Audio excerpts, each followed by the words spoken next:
Welcome, welcome, welcome. How is everyone doing today? Well, great, and I'm doing great as well.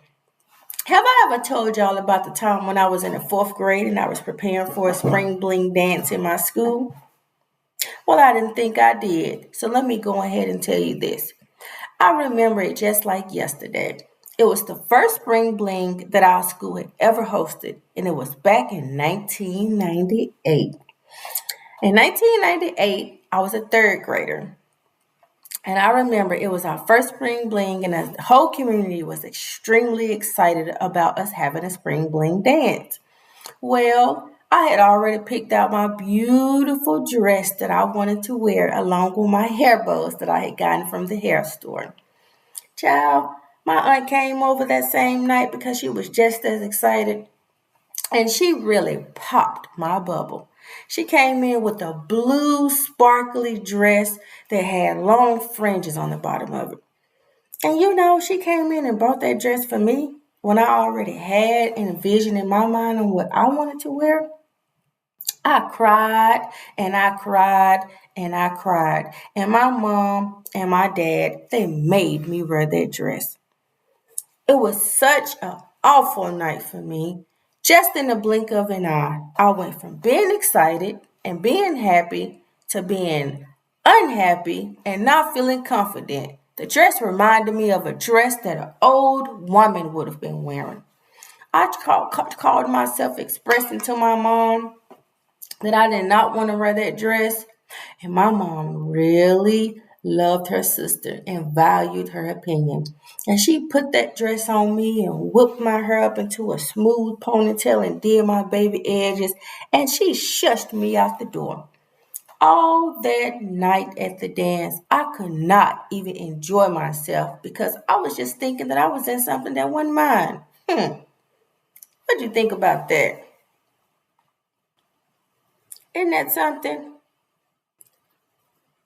That reminds me of a story that I read this semester,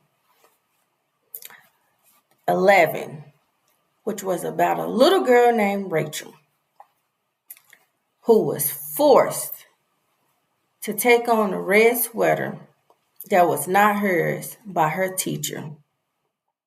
She was humiliated, she was embarrassed, and she felt that she didn't have a voice to even speak up. And you know what? I felt that same way. Although I was 8 years old and I had a voice of my own, I had a mind of my own, and I was prepared to dress myself. My friends and I had already decided what colors we were going to wear because it was a spring bling, and my aunt come bringing me this blue sequence dress. Um, in the story that we read, she was forced to wear that red sweater against her will. And I was forced to wear that blue sequin dress against my will. Hmm,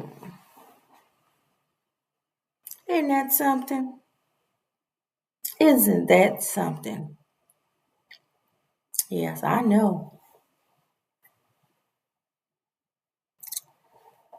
Well, I'm gonna talk about a favorite line that I read from that story.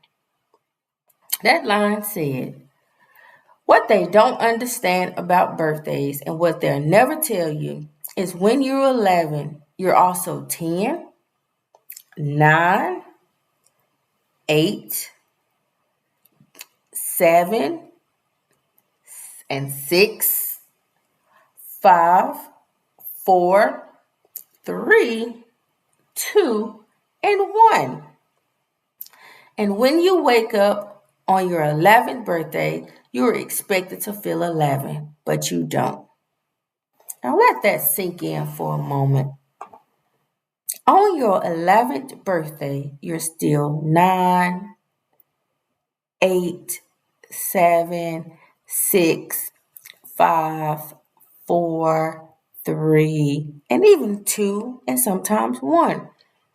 What I took from that means that no matter how old you become, you start feeling like you should have some independence and the ability to voice your opinion and make decisions.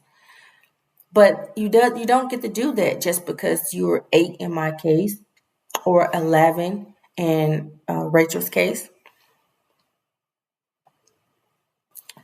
And we never get to have that opinion for us to be able to speak out on the things that we feel that we should be able to speak out on. And that was what I got from that.